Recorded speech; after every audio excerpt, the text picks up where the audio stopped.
खबरें जो आपको सीधे जोड़ती हैं हमसे, जिनका आपकी जिंदगी पर होता है सीधा असर।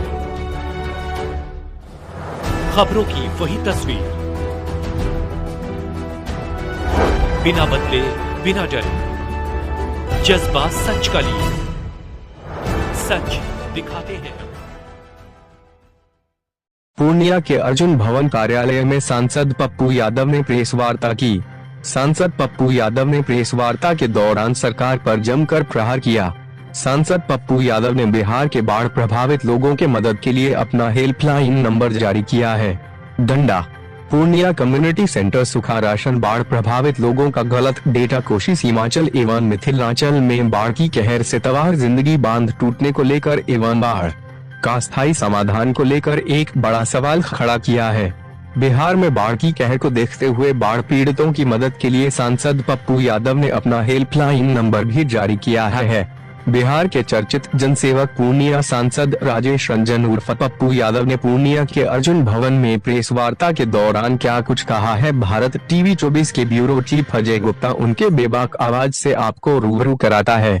मेरा सरकार से पहला डिमांड ये है कि सरकार हमें बताएं कि आज तक 1 रुपया भी किसी के खाते में नहीं गया। आज अखबार में सरकार की तरफ से थी कि 7,000 रुपया मैं भेज रहा हूँ। जहाँ भी सरकार का कम्युनिटी किचन था वो बंद हो गया।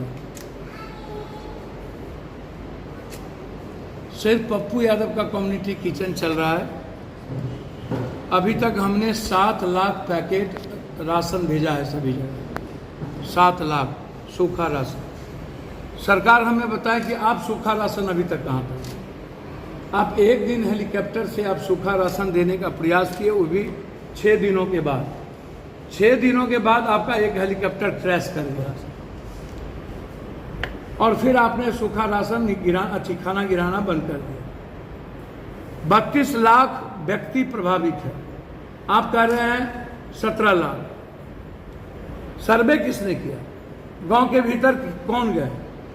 गांव के भीतर, बांध के भीतर एक भी मवेशी नहीं बची, एक भी कच्चा घर नहीं बचा, एक भी टीन फूस का और भीट का मकान नहीं बचा, एक भी अनाज नहीं बचा जो पक गए, किसी के कपड़े नहीं बचे। और किसी को यह उम्मीद नहीं थी कि रात में पानी आएगा। सब बेफिक्र को सोए हुए थे। लोगों को लगा कि हम मवेशी को खोल देते हैं, मवेशी बच जाएगा, मवेशी बच जाएगा। सबने अपने अपने मवेशी को खोल दिया और किसी की मवेशी नहीं बची। एक गाय जिंदगी होती है, एक भैंस गरीब के लिए जिंदगी होती है। वो कल के दिन गाय और भैंस के बच्चे से अपनी बच्ची की शादी करता है, अपने बच्चों की परवरिश करता है, और वो गायब हो गया, वो खत्म हो गया। आप हमें बताएं, आप कोई अस्थायी समाधान नहीं निकालते। 5,000 करोड़ रुपया अगले बार जब पीएम आए थे तब घोषणा हुई थी, वो पैसा कहां गया? अभी जो घोषणा हुआ पैसा कि हम इतना करोड़ रुपया हम दे रहे हैं, भारत सरकार ने 3 दिन पहले घोषणा किया, वो पैसा कहां गया? वो किसके अकाउंट में गया? सरकार बताए कि भारत सरकार ने जो घोषणा किया वो आपको पैसा दिया या नहीं दिया, या दिया तो वो पैसा कहां गया? ये बताना चाहिए सरकार को। हमने सरकार से लगातार, मेरा डिमांड है 2 लाख रुपया का, कि हर बाढ़ प्रभावित परिवार में कोई आप चावल, गेहूं, आटा मत दीजिए। आप बाढ़ क्षेत्र घोषित करिए, चाहे अमोर हो, रोहटा हो, बैसी हो, बैसा हो, चाहे रुपौली हो, चाहे कुर्सेला हो, चाहे बारसोई हो, चाहे मनिहारी हो, चाहे बरारी हो।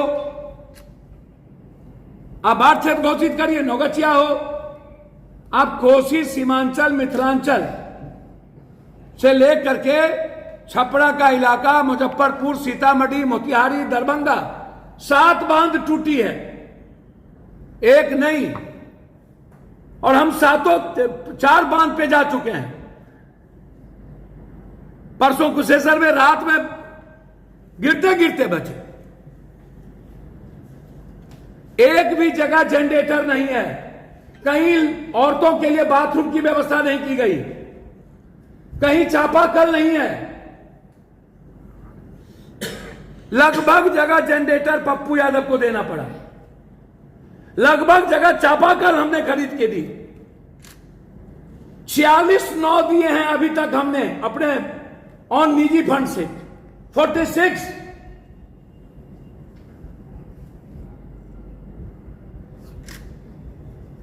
सरकार का नाव कहां गया? एनडीआरएफ कहां गया? और एनडीआरएफ जहां है वहां पर सीओ कह देता है कि तेल की व्यवस्था नहीं है, तेल खत्म हो गया, तेल लाने गया है, सरकार से परमिशन ले रहे हैं, तब तक आदमी मर गया, रेस्क्यू नहीं हुई। क्यों भैया? एक भी डॉक्टर का कैंप नहीं, बांध के भीतर एक भी कम्युनिटी किचन नहीं, ना सूखा राशन। तो आप जरा बताइए कि लोग कैसे बचे होंगे? लोगों की जिंदगी का क्या हाल होगा? लोगों की बचने की तो कोई उम्मीद नहीं है।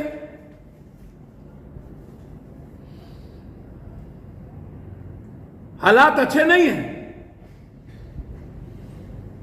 आपने पूर्णिया में कहां कहां कम्युनिटी किचन चलाया भाई? आपने राशन कहां भेजे? यदि 3000 आदमी हैं तो 40 आदमी को राशन भेज दिया। यहां जिला पार्षद है बैठे हुए। एक दिन जब पानी नीचे गिरने लगा तब कम्युनिटी किचन शुरू हुआ, और कम्युनिटी किचन 2 दिन नहीं चली, दूसरे लोगों को खाना नहीं खिलाया, बंद कर दिया, बिल बन गए।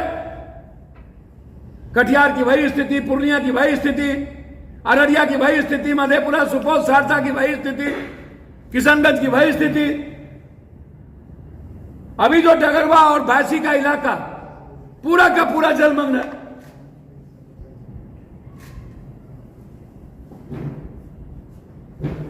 भगवान भरोसे कब तक जिंदगी जिएंगे ऐसे हम?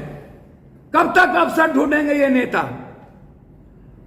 72 घंटा से पहले इनको सूचना मिल चुकी थी कि इतना क्यों पानी छोड़ा जाएगा।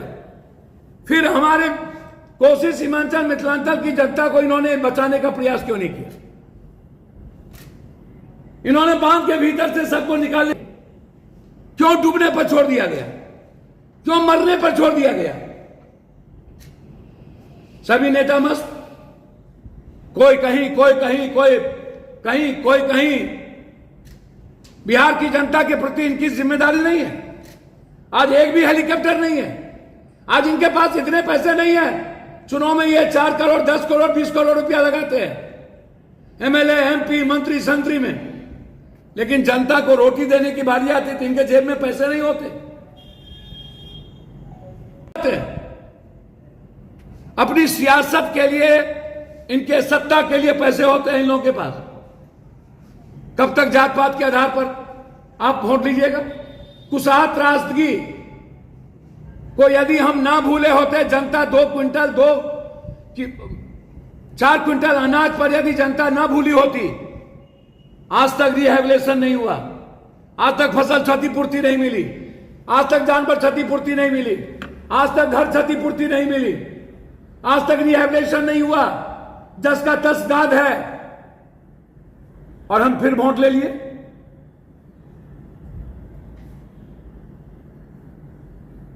मेरा सीधा सवाल है, सरकार के पैसे पर जनता का अधिकार है। हम चाहेंगे प्रत्येक परिवार को 2 लाख रुपया बाढ़ क्षेत्र घोषित करिए। प्रधानमंत्री मुख्यमंत्री आवास योजना, यदि आपके नजर में 17 लाख हैं तो 17 लाख को आप मकान दीजिए और फसल क्षतिपूर्ति की घोषणा करिए। आप लोन माफ करिए।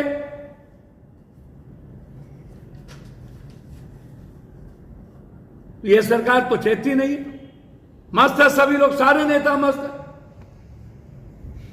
कोई नेता नहीं बचे जो मस्त नहीं है। किसी को मतलब नहीं है इसके डूबने से, मरने से, किसी भूख मर गए।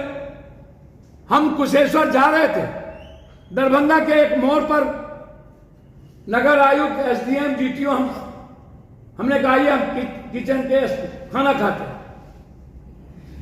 और जब उधर से लौटे, साथ खाना खाए, लौटे तो कम्युनिटी किचन बंद। लौटे रात में तो कम्युनिटी किचन बंद।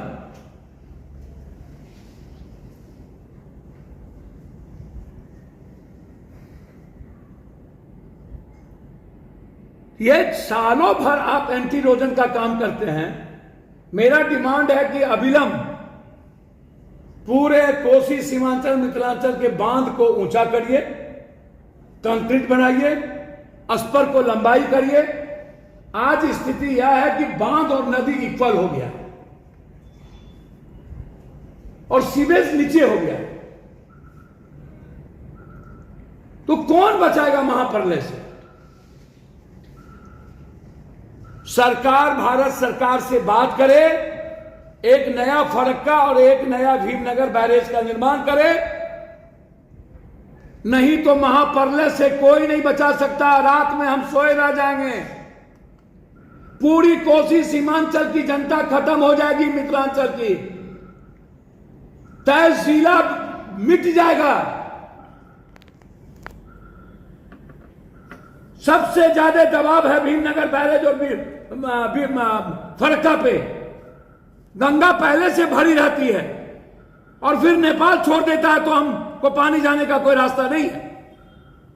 2.5 लाख से ज्यादा पानी हम नहीं ले सकते। आज नदी की स्थिति है, पहले 5.5 लाख की कैपेसिटी थी, अब 2.5 लाख की कैपेसिटी है और पानी छोड़ता है 6 लाख। और बांध और नदी एक हो गई, सीवरेज नीचे है, कौन बचाएगा हमें? फसल की भी काफी क्षति हुई। नहीं, फसल तो खत्म, मैं तो बोल ही दिया भैया, हम तो कह ही दिया कि फसल तो बर्बाद ही हो गई। कच्चा घर तो बचा ही नहीं रहने के लायक, उसके घर में अनाज नहीं बचे, लगभग जानवर फंस गए और आज तक सही राशन नहीं मिला। इसीलिए मैंने अकाउंट नंबर भी जारी कर दिया और मैंने एक हेल्पलाइन आपके माध्यम से लोगों को दे रहा हूं, 06454 315488 06454 315488। ये मेरे ऑफिस का नंबर है। ये हेल्पलाइन मैं आपको दे रहा हूं पूरे बिहार को।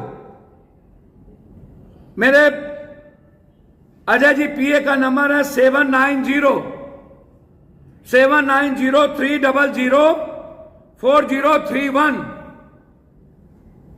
7903004031। ये अजय जी का नंबर है। पटना राजेश पप्पू जी 9334993504 93349935004। और हिमांशु जी ऑफिस सेक्रेटरी जो दिल्ली में रहते हैं, उनका नंबर है 6207084398 6207084398। ये हेल्पलाइन है। आपको जहां भी बिहार में दिक्कत हो, आप इस हेल्पलाइन पे आप सूचना दें, हमारा आदमी आप तक तुरंत पहुंचेगा। हम लगातार सुपौल, मधेपुरा, दरभंगा, खगड़िया, पूर्णिया, कटिहार के इलाके में हैं। कल मैं मुजफ्फरपुर, जहां लाठी गोली चली है, मैं वहां आऊंगा। इसीलिए जहां भी, चाहे छपरा हो चाहे जहां के लोग हो, जहां आपको प्रॉब्लम हो, आप इस पर हेल्पलाइन पर आप मैसेज करें ताकि हम तुरंत आपके लिए मदद कर सकें। सरकार कही रहे, सरकार के भरोसे पप्पू यादव अपने भगवान को, जनता को नहीं छोड़ सकता। मेरे हर संपत्ति पर 1-1 रुपये पर आपका अधिकार है। मेरे पास जब तक सांस है आपको भूख से मरने नहीं देंगे, ये मेरा वादा है आपसे। इसीलिए जहां भी जरूरत होगी वहां हमारा रिलीफ टीम आप तक हर जिले में है, वो पहुंचेगा। धन्यवाद, नमस्कार।